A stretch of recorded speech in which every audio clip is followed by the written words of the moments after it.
Okay, guys, this is going to be kind of a long one, but I promise it is worth the wait. So, we've talked about this Compulsion Games community manager thing to death, but it's really important that we bring it back up to refresh your memory because this is a huge part of what this video is about. So if you all recall, Compulsion Games community manager Katie Robinson is the one that went protected on Twitter after some old tweets of hers leaked out about how she hates gamers, white people, the Asian or white adjacent Asian people, etc. Okay.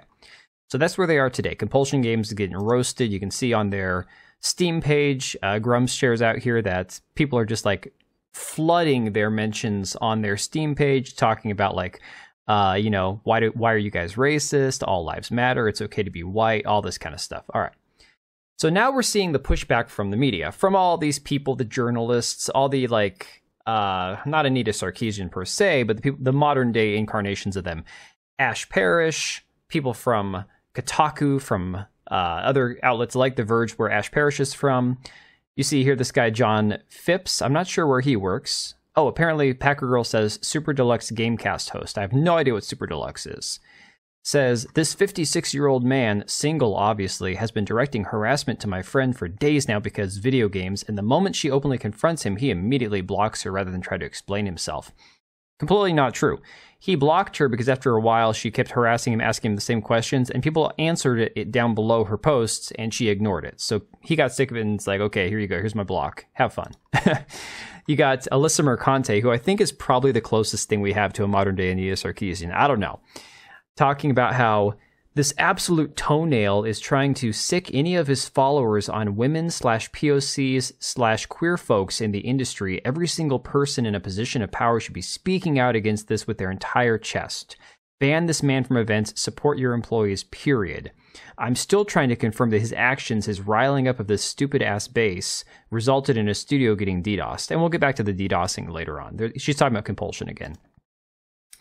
Then we've got American Truck Songs, who apparently is, if I'm not mistaken, the senior reporter at Kotaku. That is right, senior reporter at Kotaku, saying stuff like, Ash has been giving these people the patience and good faith generosity of a saint, and they can't deal because their entire edifice of outrage is built on tilting at windmills and feigning victimhood, and the second someone tries to have a normal conversation with them, they flee. Again, out of context, not true. So Wholesome Crowdan here says, she accuses Mike Kern of harassment. That's Mark Kern, I think, isn't it? Oh, we'll just roll with it. Accuses him of targeting marginalized people, constantly quote tweets and replies to his posts for multiple hours making these accusations, and then gets blocked. And then he's like, I just wanted a civil conversation, ooh. It's so true, because that's exactly what Ash has done. Then you've got this person that I actually screenshotted and shared with Grummz this morning, who apparently is a creator with Square Enix, I'm not sure in what capacity, saying things like, I wish things for Kern that if I said them out loud, I would get banned for, and I will leave it there. He then, of course, went on and got, he blocked me or whatever, but he has also said things like, oh, we have this other person saying, oh, this was from the earthquake in Taiwan. This guy's saying that he was using his family's possible deaths as engagement farming, just despicable people. So now we have a really great one. If you all recall, Khalif Adams, he's the one that talked to Alyssa Mercante recently, trashing the people that are fans of Stellar Blade. And here's a great conversation. They're supposedly accusing Mark Kern's fan base of DDoSing Compulsion Games website. So 8 hours ago on this tweet here, he goes, looks like folks are DDoSing Compulsion's site. So whack. I feel for that team. They're sweethearts too. And this guy responds and says, have you got any receipts to share? Because their website seems fine and is the site down searches don't show any history of interruptions. Nor is there any reports on a targeted DDoS attack on the studio's webpage in any media at all. Weird. He says, nope, it was an assumption due to the targeted harassment we were seeing. This is that circular reasoning we see all the time. Well, I believe there's harassment and their website's not working. Therefore, the website's not working because of harassment. Well, where's the harassment? Well, it's got to be there because their website's down. So you made an assumption of a DDoS on Twitter based on some alleged harassment campaign, despite the website having zero issues all day, nor at the time of your post or now. The internet track everything, man. What a weird assumption to make. It took me 2 minutes to call it out. Very good from this guy, Drunk Canuck. And Khalif's like, I personally wasn't able to access the site for at least 10 minutes or so after the last set of tweets about the company. I'm totally fine with being wrong and good on you for checking on it. Okay, Khalif, whatever. We've had a response today also from Melanin Gamers. If you recall, they're the other type of black girl gamers group. based over in the UK, says when you're accustomed to privilege, equality feels like oppression. So they go on to share these screenshots, sharing their toxicity rating for some of this, and here are some of the comments we received. This is great. Some N-words made a list of what games they get called N-words the most in. The lower the score, the more white the community is. Thanks, N-words. It's like, okay, you're going to get trolled. That's called the internet, guys. Especially when you go out looking for racism, people are going to share it. This guy just says DEI didn't earn it. I'm on every racist game. I effing love toxic racist gaming communities. Okay, you're getting trolled, and you deserve it. They go down here and say, I am no longer accepting the things I cannot change. I am changing the things I cannot accept. And then the funny thing is, I actually asked these guys about this because, you know, they have these scores for the toxicity rating on their website, but the scores never change, despite the fact that I personally know, and I did myself, went on and took the survey, and several people I know did as well, and we all rated like Call of Duty and said, no, we haven't had any racist interactions, no, we haven't had any problems. The score hasn't changed on their website, so you tell me what the deal is with that. So Savvy Artist responded and said, you know, wants to, quote, help remove toxicity in gaming, can't answer a simple question about potential toxicity. Calling me a question bot when I am trying to understand you isn't the approach I personally take, but you do you. All of this is under the, quote, justification tweet for The Watch, who instead of uplifting and using a positivity system, chooses a toxicity system instead. Good science, heck, even mediocre science tells you the methodology and how to recreate the experiment. Nothing is explained, it's just more trust me bro stuff. I don't expect an answer to any of my questions. And that's very true, very valid point. If they're looking for positivity rather than toxicity, they're probably not going to find as much toxicity. But again, if they're going fishing for it, they're going to find it. So now that brings us to the topic today. From Grummz earlier this morning, exclusive, I speak to an X Games community manager about their private back channel discussion group on Discord and why so many community managers are so terrible. Quote, I was working as a community manager in one of game studios. And then he says, I have verified and confirmed this person's role and employment. Up until they made it more public, Discord ran a private server for community managers who are also Discord admins. In the privacy of this server, community managers would openly discuss and coordinate with each other. As you would expect, it was rampant with DEI. This was an industry-only Discord that was operated by Discord community staff and had multiple community managers from different parts of the world and different companies participating in discussions. From my interactions, I can tell you that a lot of community staff from multiple different gaming studios lean heavily to be pro-DEI. And then Grummz says, when I asked why community managers seem rife with political DEI, I was told that the good community managers are all held hostage by a very vocal minority who terrorize all the other community managers. Quote, mostly because vocal ones are all in for inclusivity and those that don't care about it are either A, silenced by the vocal ones, B, scared to say anything as they will have entire litanies sent to your HR department, and C, don't want to bother with online arguments.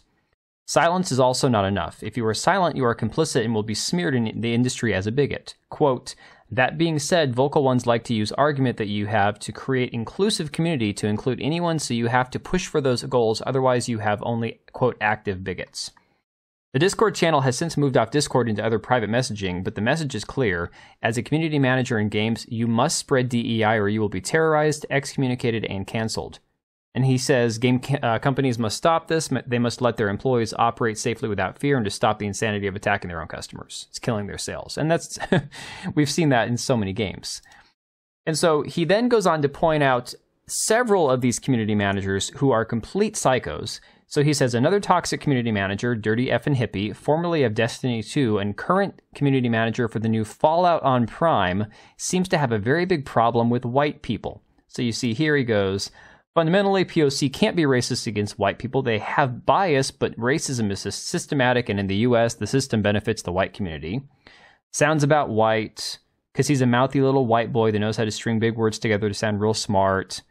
White men with white knight complexes sat around a table and thought, what's the way to profit off of real trauma? That's a very real problem in the industry, especially in content creation. F him and F all the people making excuses for him and the thousands of white folks like him.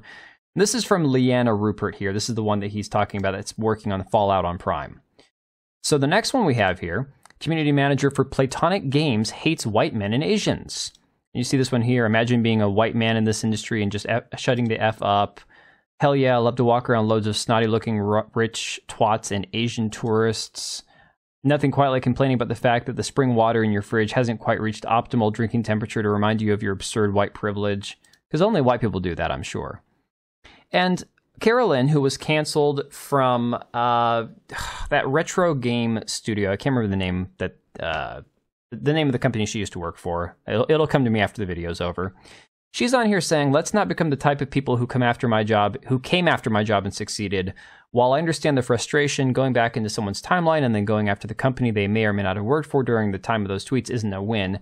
And I pointed out, it's a very different situation. You were fired for liking a tweet about biological reality, and that truly is what got Carolyn fired, liking, I think it was a J.K. Rowling tweet.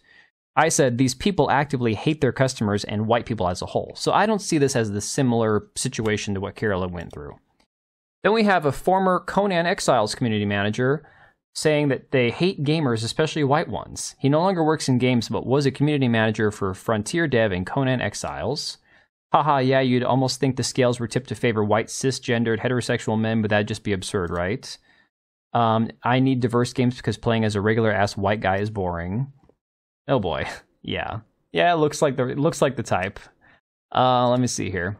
Community manager for Compulsion Games protected her account. We've talked about her a lot. She's kind of the one that set off all of these fireworks. But they have more screenshots. I was wondering why I had so many mayo in my mentions, and apparently he found my tweet. And this isn't even from this year. This is from 2021. You got this one here, boohoo cracker, I don't care. This one here that says cracker be gone. And these are old tweets, guys. These are not current tweets where she's responding to people who are like freaking out on her. Now we're getting to even more interesting stuff. So he's getting reports, Grummz says, that the Black Girl Gamers style consulting firm nnesaga has just hidden their client list from the front page of their website, presumably in response to him tweeting about their call to blacklist him. And the call to blacklist him that he's referring to is this right here, where apparently they went on an interview, this consulting firm did, saying that he needs to be blacklisted because this has gone way too far. This absolute toenail is trying to... This is the one from Melissa Mercante here. But they're over here calling for a blacklist of Grummz. If you want to know who nnesaga is, they're a multi-award-winning gaming and entertainment company, consultancy, events, content, partnerships, production, and community, based in the UK. Go figure. Now, the thing that he was talking about, their client list, it's been down off and on. In fact, I'll refresh while I'm recording this to see what happens. So the client list is working right now. Earlier, they had to use the archive to even see it, but it appears to be up and running currently. See, the archive link here has all these clients captured. And the clients, of course, they're all the usual suspects. Warner Brothers, Xbox, H&M even. You've got Twitter, Nintendo in some capacity, Bethesda, Cooler Master, 2K Games, EA, Ubisoft, you name it. nnesaga, if you want to know what they're about, you actually go to Meet the Team. That part says no items found, which is very, very curious. The only person they have listed on the Meet the Team, and I don't know if this is a recent change or not, is the founder, Stephanie Ijoma. I don't even know how to pronounce her name. She is the consultant and CEO/founder at nnesaga. And the funniest part is it's always these women. If you look at like the Black Girl Gamers gal, Jan Lopez, it's always these women that look like they care more about fashion and fame than gaming.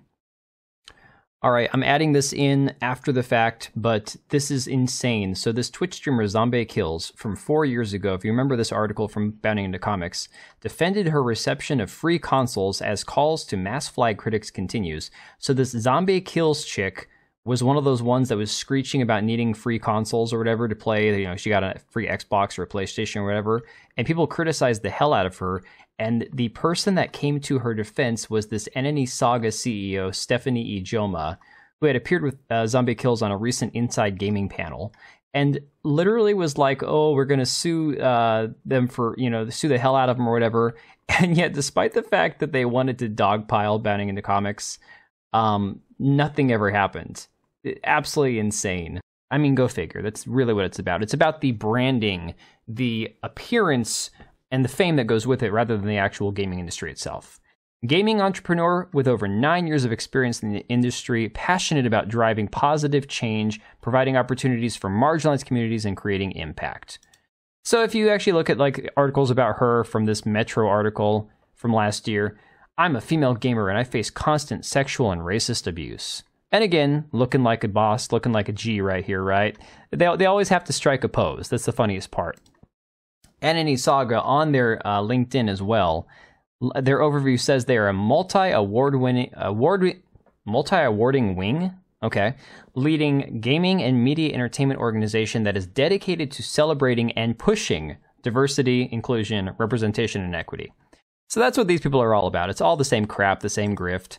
And yeah, these consulting firms, these community managers, it's insane how much they work in lockstep. It's just like how they work with the journalists to run cover for them.